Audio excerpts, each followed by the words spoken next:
चलिए निमसेट के एक और टॉपर से मिलते हैं, मोहित से, जिनका ऑल इंडिया रैंक 84 है, जो कि गंगानगर राजस्थान से है। तो मोहित, सबसे पहले तो 84 रैंक के लिए ढेर सारी शुभकामनाएं। Thank you sir. और आज आपने अवार्ड फंक्शन भी अटेंड किया, इतने दूर से आए हो। तो मोहित, सबसे पहले, क्योंकि आपकी जर्नी में बहुत ज़्यादा ही अप डाउन हुए हैं, हाँ जी सर। तो आपकी जो इंटायर सक्सेस जर्नी वो क्या रही, वो बताओ। मैंने इम्पेटस गुरुकुल 2020 में पेन ड्राइव के थ्रू ज्वाइन किया था। उस टाइम मैं बहुत सीरियस नहीं था इससे रिलेटेड, हालांकि मन था कि निमसेट करनी है। तो उसके बाद पेन ड्राइव से थोड़ा बहुत पढ़ा था। और जैसे सेकेंड ईयर कंप्लीट हुआ, तो सेकेंड ईयर कंप्लीट होने से पहले ही कोविड आ गया था। तो कोविड में थोड़ी मेरी अच्छी पढ़ाई चली थी, और वैसे तो क्लासेस वगैरह और सब रहता था, पर पढ़ाई ठीक चली थी। 2021 में मैंने पहला एग्ज़ाम दिया था, उसमें मेरी 2100 रैंक थी। हालांकि एग्ज़ाम से 2-3 महीने पहले मेरे बैकलॉग्स हो गए थे, और उसकी वजह से रूटीन ख़राब हो गया और बहुत अच्छा परफॉर्म नहीं कर पाया, और छूट गई थी 2-3 महीने पहले पढ़ाई। और उसके बाद मैंने फिर से ट्राई किया।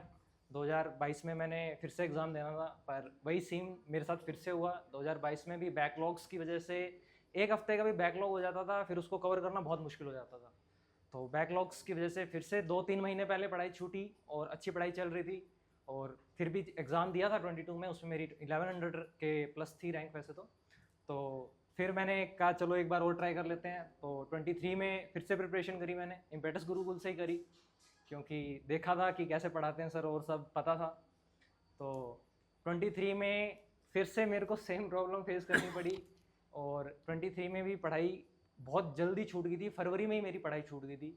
फिर मैंने निमसेट का मन ही हटा लिया था कि निमसेट नहीं कर रहा। अब मेरे एक भैया हैं जो आईटी कंपनी में जॉब करते हैं, तो उससे बात करी, तो उन्होंने बताया मेरे को कि गैप काफ़ी बढ़ गया है, क्योंकि अब सामने वाले को बहुत ज़्यादा आपकी नॉलेज नहीं होती है कि आप किस सिचुएशन में हो। तो जितना मैंने उनको बताया, उस हिसाब से उन्होंने मेरे को गाइड किया कि आप सेल्फ प्रिपरेशन कर लो और डायरेक्ट आईटी कंपनीज के अंदर ट्राई करो। और वो एडवाइस मेरे को नहीं लेनी चाहिए थी, मैंने ऐसे टाइम पे छोड़ा जब मेरे को होल्ड करके रखना चाहिए था। और तो फिर छोड़ दिया, और 24 के अंदर फिर मैंने सीधा प्रिपरेशन करी कि आईटी कंपनीज के अंदर सीधा अप्लाई करें। पर गैप्स की वजह से बहुत ज़्यादा कोई सक्सेस नहीं मिली। तो फिर लास्ट में मैंने किसी से एडवाइस नहीं ली, किसी से कुछ नहीं पूछा, खुद से मन बनाया कि एक लास्ट फाइट करते हैं। अब पढ़ा तो हुआ है, तो एक काफ़ी टाइम भी हो गया है। तो 25 में फिर से प्रिपरेशन करी, 24-25 में। और इस बार भी मेरे को सेम प्रॉब्लम्स फेस करनी पड़ी। ट्रिग्नोमेट्री जब चल रही थी, ट्रिग्नोमेट्री के टाइम मेरे को डेंगू हो गया। 1 महीने पूरा मतलब पढ़ाई छूट गई, ट्रिग्नोमेट्री सारी निकल गई, बिना सर से क्लासेस लाइव करे, कोई टेस्ट दिए, पूरी ट्रिग्नोमेट्री निकल गई। फिर डेंगू सही हुआ, हॉस्पिटलाइज भी हो गया था। और उसके बाद फिर से शुरू किया। एक क्या था कि मेरे को मौसम का बड़ा वो रहता है कि गर्मी लग रही है, सर्दी लग रही है। तो उस चक्कर में फिर क्या है, सर्दी आई तो मैं एक हीटर ले आया बाजार से जाके छोटा। तो बाहर ठंड बहुत ज़्यादा पड़ती है। अब गंगानगर ऐसा एरिया है जहाँ पे राजस्थान की एक्सट्रीम मिलेगी आपको, टेम्परेचर गर्मी भी एक्सट्रीम और ठंड भी एक्सट्रीम। दोनों टॉप लेवल पे। राजस्थान का एक्सट्रीम गंगानगर में मिलेगा, हालांकि डेजर्ट एरिया नहीं है, पर एक्सट्रीम वहाँ पे मिलेगा। तो सर्दी में हीटर ले आया, तो उसको उसके चक्कर में मैं बैठा रहता था, क्योंकि बाहर निकलो ठंड लगती है, तो उसी के आगे बैठा रहता था। पढ़ाई शुरू करी, और ट्रिग्नोमेट्री पूरा बैकलॉग था, सब कवर किया। साथ साथ में जो चल रहा था वो भी कवर किया। और दिसंबर एंड होने से पहले पहले मैं ट्रिग्नोमेट्री और जितना बैकलॉग था सब कवर कर लिया, और उसके बाद बैकलॉग होने नहीं दिया। उसके बाद जनवरी से बढ़िया पढ़ाई चली, सीयूटी के एग्ज़ाम तक बहुत बढ़िया से पढ़ाई करी। सीयूटी का भी मैंने, सर कहते थे कि बहुत ज़्यादा सिलेबस का फ़र्क नहीं है सीयूटी में, और उसके अंदर सिर्फ कंप्यूटर का 30-40% का फ़र्क है, और वो भी सिलेबस आपके एमसीए में काम आता है। तो मैंने कहा चलो क्लासेस ही कर लेते हैं कम से कम। पर उसमें फिर इंटरेस्ट बन गया, अब जब पढ़ाई शुरू कर ली तो फिर छोड़ने का मन नहीं करता है। तो सीयूटी भी मैंने प्रिपेयर कर लिया, और उसमें बहुत ज़्यादा ऐसे नहीं करता था, क्लासेस कर लेता था, टेस्ट दे के उनके एनालिसिस कर लेता था। एनालिसिस में भी क्वेश्चन नहीं लिखता था, सिर्फ थ्योरेटिकली मेरे को एक आइडिया होना चाहिए बेसिक का कि क्या है, और उससे रिलेटेड चीज़ें क्या है मेरे को पता होनी चाहिए, कि अगर क्वेश्चन थोड़ा शिफ्ट हो जाए इधर उधर तो मेरे को आना चाहिए। तो वो मैंने सीयूटी के लिए किया। बाकी फोकस पूरा निमसेट पे रखा, क्योंकि मेन टारगेट ही वही था।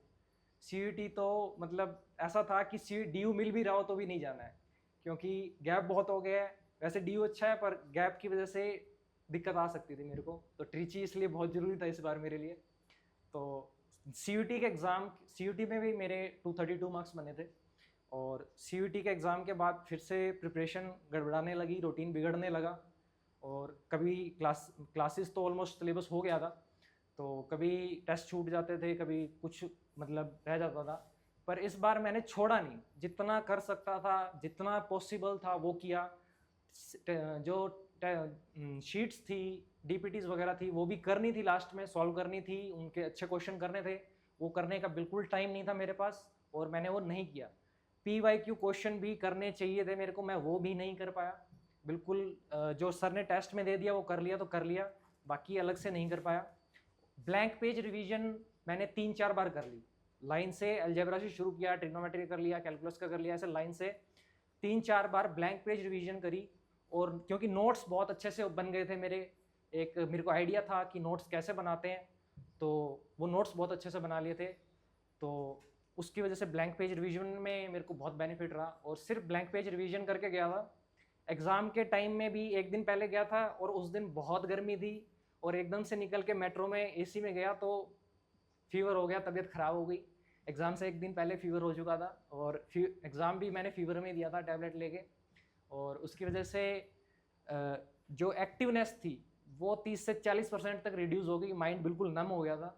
और फिर भी मतलब उसका एक बेनिफिट भी रहा कि मेरे को हड़बड़ाहट नहीं हुई एग्ज़ाम के अंदर, बिल्कुल रिलैक्स मोड में एग्ज़ाम दिया था कि हाँ चल रहा, स्मूथली चल रहा सब कुछ। और पेपर दे के जब निकला था तब तो ऐसा कुछ नहीं था कि क्या रहेगा क्या नहीं रहेगा। जब मार्क्स देखे तो क्योंकि मेरे को एक आइडिया था कि कुछ भी आगे क्योंकि सबके लिए टफ रहा होगा तो एग्ज़ाम मार्क्स तो कट ऑफ कम जा सकती है, पर एक जो मैं एक्सपेक्ट कर रहा था कि मैं एक बहुत अच्छी रैंक ले सकता था, वो मेरे को ऐसे लग रहा था कि नहीं मिलेगी। पर फिर मार्क्स आए, 475 मार्क्स थे मेरे, बाद में 481 उन्होंने कैलकुलेट करके दिए फाइनली। तो उसके लिए भी मैंने वैसे सर को ज़्यादा मैसेज नहीं किया, मैंने क्योंकि मेरे को पता था सर क्लासेस लेंगे उसके रिगार्डिंग बच्चों को बताएंगे, क्योंकि बच्चे बहुत डाउट पूछते हैं सर से। तो उससे मैंने सर की क्लास देखी तो सर ने बताया कि 500 प्लस में जो बच्चे हैं वो ट्रीची जा रहे हैं, तो उस हिसाब से मेरे को लगा कि हाँ ठीक रैंक आ जाएगी।